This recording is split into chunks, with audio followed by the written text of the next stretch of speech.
Before the rise of Islam, there was a time in the Arabian Peninsula that history calls Jahiliyyah. It's often translated as the age of ignorance. But this wasn't about a lack of books or schools, it was something much deeper, a kind of social and moral darkness. So what did that world actually look like? And that word, Jahiliyyah, is actually super important to really get the scale of the change that was coming. We first have to understand the world it was born into. To get a feel for this time, just try to picture 6th century Arabia. There's this idea that the inhumanity of the people was actually more terrifying than the scorching desert sun, a time when it seemed like compassion itself had just been buried in the sand. Okay, so first things first, let's really break down what this age of ignorance truly meant.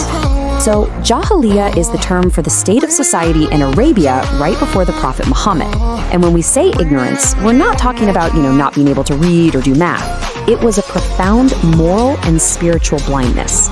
And this kind of moral ignorance, well, the first place you saw it was in the complete political and tribal chaos. It was, for all intents and purposes, a world without any real law. Seriously, try to wrap your head around this. A land with no concept of a nation, no central state, no single king, no unified government whatsoever. The Arabian Peninsula was just a fractured landscape broken up into countless competing tribes. In this world, the one rule that mattered was simple and incredibly destructive. My tribe, right or wrong. Your loyalty wasn't to justice or to what was right. It was blind loyalty to your own kin, no matter what they did. And you can probably guess what that led to, right? Centuries of just non-stop warfare. You had these infamous conflicts like the War of Bossis that dragged on for decades over something as trivial as a single camel. In this society, shedding blood wasn't a crime. It was seen as an act of heroism. But the problems went way beyond political chaos. The very fabric of their society was rotting from the inside out. It was a deep, deep social and moral crisis. So you want to know what made you look noble back then? It wasn't wisdom or charity. It was widespread drinking and pervasive gambling. Yeah, these vices were actually seen as signs of high status. And the situation for women, honestly, it was dire. They were given no honor, no rights. They were seen as nothing more than property, just objects for men's pleasure. This attitude reached a point that is just horrifying to even think about. The birth of a daughter wasn't seen as a blessing.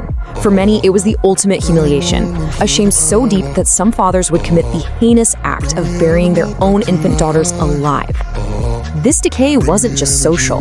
It seeped into every part of life, from their religion all the way to their economy. Religiously, they had completely lost their way. The core idea of one God was basically gone. Get this, inside the holy Kaaba itself, they had set up 360 different idols, bowing down to statues named Lat, Uzza, Manat, and Hubal. The economy was just as broken. It was built on exploitation. The wealthy used a horrific system of usury, basically cripplingly high interest loans to trap the poor. And if you couldn't pay your debt, you were often forced to sell yourself or even your family into slavery. Wow, I mean, it's a pretty dark picture, isn't it? A world completely lost in darkness.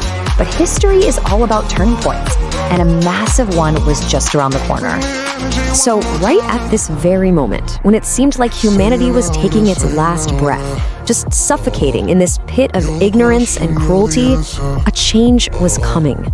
In the year 570 AD, a new light did appear in that Arabian desert. The Prophet Muhammad was born, and his arrival would mark the beginning of the end for the age of ignorance.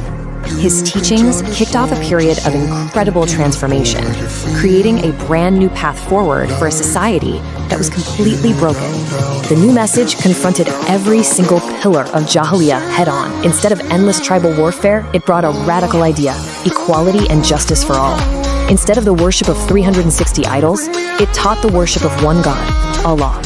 And instead of the degradation of women, it commanded that they be treated with dignity and given their rights.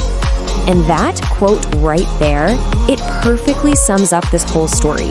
No matter how deep the darkness is, the light of dawn is certain to come.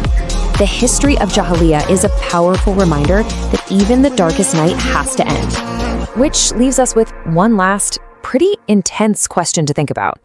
We live in this modern technological age, sure, but if we still see that same jealousy, that same arrogance, that same tribalism around us, Have we really left the age of ignorance behind?